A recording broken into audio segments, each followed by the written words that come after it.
పనోడిని పనోడిలాగా ఉండింటే సరిపోయిండేది. వాడు అందరికాడ డబ్బులు మరిగి, అందరికాడ డబ్బులు తీసుకోవడం మరిగి నా బట్ట ఇట్లా చేసినాడు వాడు. వాడికి నోటీసులు పోతాయి. ఇప్పుడు బషీర్కి కూడా నోటీసులు పోతాయి. నేను ప్రైవేట్ కేసు వేసిన దాంట్లో బషీర్కి కూడా నోటీస్ పోతాయి. వాడు ఒక ముద్దాయే, వాడు ఎవిడెన్సులు మొత్తం ఉన్నాయి, వాడు మాట్లాడిన రికార్డింగ్ వాయిస్లు మొత్తం ఉన్నాయి. వాడిని ఏం వదిలిపెట్టను నేను. వాడికి ఏదో రాఖీ కట్టి నా సొంత అన్న అనుకోని నేను వాడిని వదిలిపెట్టేది లేదాడ. ఎంతమంది ఆడపిల్లల జీవితాలు నాశనం చేస్తారు, ఎంతమంది ఆడపిల్లలు ఉసుర్లు పోసుకుంటారు.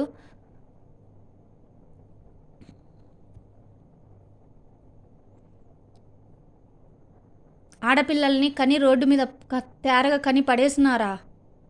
ఎంత వేదనకు నేను గురవుతున్నా తెలుసా. ఎన్ని రాత్రులు సైసా నాతో క్లోజ్గా ఉన్న రాత్రులు కూడా నేను ఎన్నో రోజులు అన్నం తినకుండా అట్లనే పండుకున్న రాత్రులు ఉన్నాయి.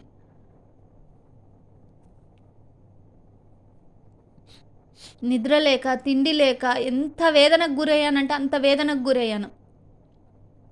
నేను ఈ సున్నిపెంటలో ఎవరింటికి వెళ్ళిన దాన్ని కాదు, మేము ఎవరింట్లోకి వెళ్ళి ఫంక్షన్లకు కూడా తినే వాళ్ళం కూడా కాదు చిన్నప్పటి నుంచి కూడా.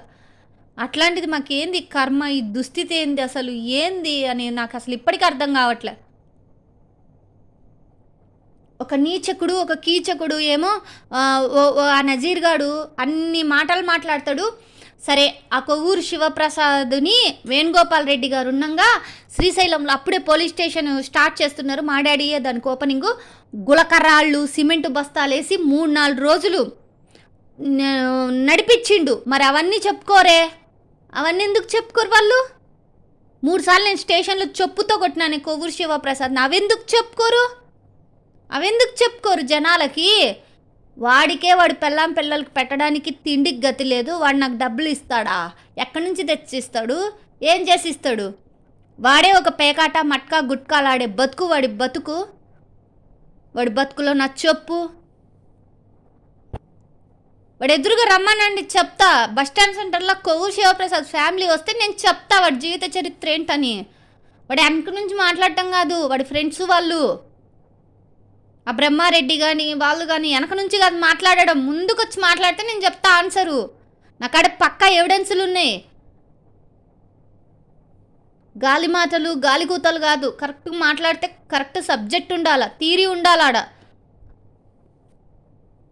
ఇష్టానుసారం దేవుళ్ళు నోళ్ళు ఇచ్చిండి, ఇష్టానుసారం అది చెప్పు తెగ వరకు కొడతా నేను. మామూలు దాన్ని కాదు నేను. డిపార్ట్మెంట్లో నేను డోంట్ బిగ్ కేర్ ఎనీబడి. పోయి ఎంక్వైరీ చేసుకోండి, ఎవ్వడికి భయపడను నేను. అట్లా అనుకుంటే దెబ్బకి ఫైళ్ళ మీద సంతకాలు పెట్టచ్చు.